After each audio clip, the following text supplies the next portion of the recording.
በተለቀቀው በጽናት ድራማ ላይ ብዙዎቻችሁ ደስ ብሏችኋል። ምክንያቱም የጽናትን ፈገግታ ስላየን ኪራም ተመልሶ ከጽናት ጋር በደስታ ስለሆኑ በጣም ነው ደስ ያለን። በሰኒ በጣም ነበር ፈታ ዘና ያላችሁት። እኔም የእውነት ነው ምላችሁ በሰኒ በጣም ስቅ ያለሁኝ፣ በኪራና በጽኑም ደስ ብሎኛል።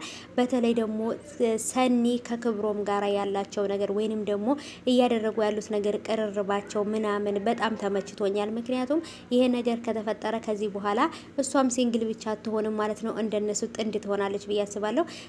ኪራም ከዚህ በኋላ ያለበትን ጭንቀት ትቶ ስትረስ ውስጥ ገብቷል። በጣም ብዙ ጭንቀትና ጸጸት ውስጥ ገብቷል። ከዚህ ነገር ወጥቶ በፍቅር በደስታ መጥቶ እናየዋለን ብዬ አስባለሁኝ ማለት ነው።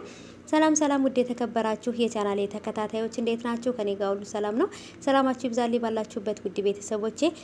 ለቻናሌ አዲስ ከሆናችሁ ሰብስክራይብ እያደረጋችሁ ቤተሰቡኑ 10 ሺህ ገብተናል። አመሰግናለሁኝ ሁላችሁንም።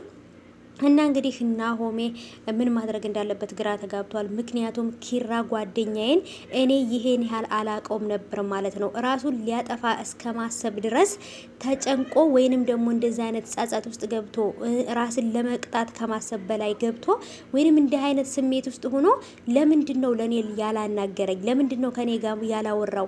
እሱን ለማጽናናት እሱን ለማበረታታት ወይንም ደግሞ እሱን ካል ስሜት ለማስወጣት ያላደረኩት ነገር የለም ብሎ በጣም ነው ናሆሜ የተጸጸተው ወይንም ደግሞ የተናደደው። ምክንያቱም ይሄን ያህል አላቀውም ነበር እንደ ኪራም ብሎ ማለት ነው። ኪራ በነገራችን ላይ በጣም ድብቅና ሁሉን ነገር በሆዱ የሚይዝ አይነት ሰው ነው ማለት ነው። ሁሉን ነገር መናገር አይፈልግም።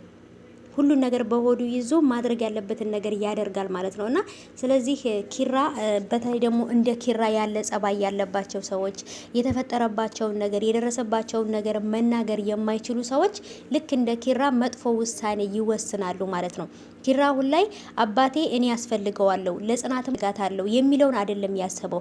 እሱ ስለተጸጸተና እናቴ የሞተችው በእኔ ምክንያት ነው ብሎ ስላሰበ ጸጸት ውስጥና መጥፎ ስሜት ውስጥ ስለገባ ስትረስ ውስጥ ስለገባ ራሱን ማጥፋትና ራሱን ማጥፋት ወይም ራሱን ማሳረፍ ብቻ ነው የፈለገው። ከዛን ግን ልክ እናቱ ሙታበት እሱ እንደተጎዳው ልክ ደግሞ ኪራ ሲሞት አባቱ ያለ ልጅ መቅረቱ ያለ ሚስት መቅረቱ ባዶ ሆኖ መቅረቱ አባትየው ምን ሊሰማው ይችላል?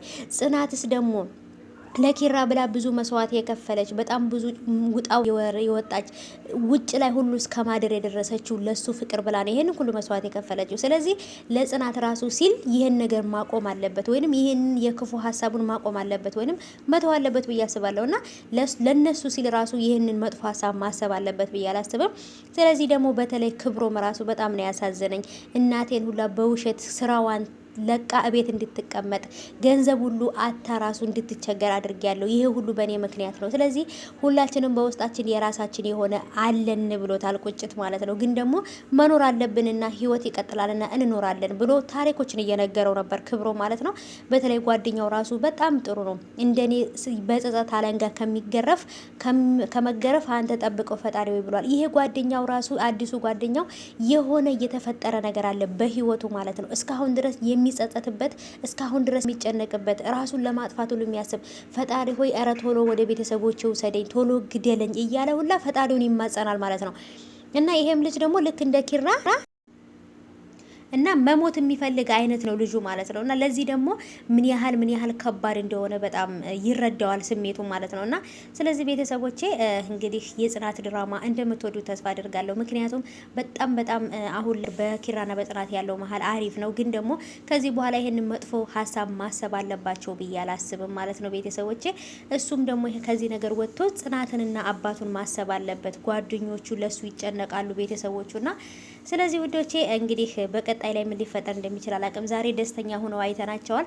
ቀጣይ ደግሞ ከሀዘናቸውም ተጽናንተው ጥቁር ልብሳቸውን አውልቀው በደስታ ይመጣሉ ብዬ ተስፋ አደርጋለሁ።